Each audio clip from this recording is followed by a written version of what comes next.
கவனிங்க, ஒரு சாட்சி உங்களுக்கு சொல்லி உங்களுக்காக ஜெபிக்க போறேன். ஒரு சகோதரி அவர்கள் ஜெபிக்கிறதுக்காக என்னிடத்துல சொன்னார்கள்.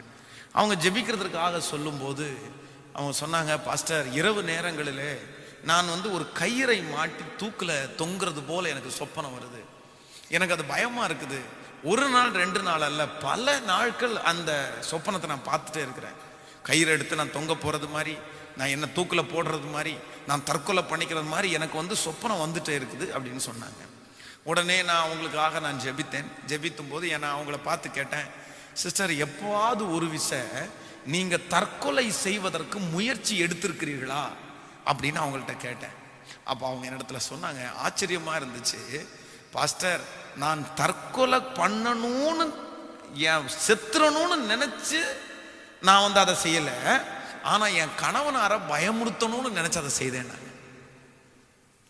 எனக்கு அது ஆச்சரியமா இருந்துச்சு. கேட்டா என்ன நடந்துச்சு அப்படின்னு கேட்டா, ஒரு விஷயம், கணவனாரும் அவங்க மாமியாரும் சேர்ந்து என்னை ரொம்ப கஷ்டப்படுத்திட்டாங்க. இவங்களை பயமுறுத்தணும்னு நான் நினைச்சிட்டேன்.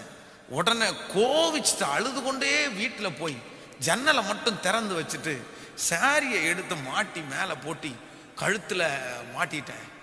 மாட்டின உடனே என் கணவனார் ஜன்னல் வழியை பார்த்தாரு. பார்த்தவர் ஏன்னு கத்தி, எல்லாரும் கத்தி கதவை உடைச்சிட்டு அப்படியே உள்ளுக்குள்ள வந்தாங்க. உள்ளுக்குள்ள வந்ததுக்கு அப்புறம் நான் விடலை. நான் கொஞ்சம் மயக்கம் அடிக்கிறது மாதிரி நான் அப்படியே படுத்துட்டேன். அப்படியே கழுத்தை அப்படியே வச்சுட்டு செத்தவளை போல. உடனே அவங்க அப்படியே, என் மாமியார் மருமகள், எனக்கு உள்ளுக்குள்ள சந்தோஷமா இருந்துச்சு, அப்படியே பறக்குறாங்க, காரப்புடின்னு. இரவு நேரத்தில் போய் கார் எங்கேயுமே இல்லாமல் ஒருத்தனை போய் தட்டி எழுப்பி காரை எடுத்துட்டு வந்து என்னை ஹாஸ்பிட்டலுக்கு கூட்டு போனாங்க. ஹாஸ்பிட்டலுக்கு கூட்டு போறது வரைக்குமே நான் காரில் நடிச்சுட்டே போனேன். அங்கே போய் டாக்டர் என்னை பார்த்த உடனே எனக்கு ஒன்றுமே இல்லை டாக்டர்னு எந்திரிச்சு உட்காந்தேன்.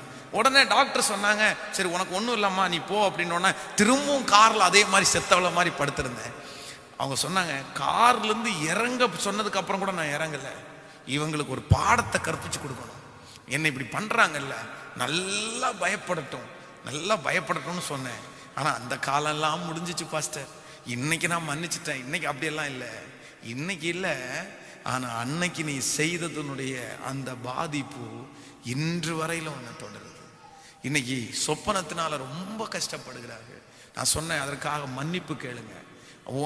நீங்க ஆண்டவர்கிட்ட மன்னிப்பு கேட்டா மட்டும் போதாது, உங்க கணவனாரிடத்துல மன்னிப்பு கேளுங்கள், உங்க மாமியாரிடத்துல மன்னிப்பு கேளுங்கள். நான் என்னுடைய இருதய கடினத்து நிமித்தம் உங்களை நான் பழி வாங்கினதற்காக என்னை மன்னிச்சுக்குங்கன்னு நீங்க சொல்லுங்க. அதற்கு பிறகுதான் இந்த பலவீனத்திலிருந்து கர்த்தர் உங்களுக்கு விடுதலை கொடுக்க முடியும்னு சொன்னேன்.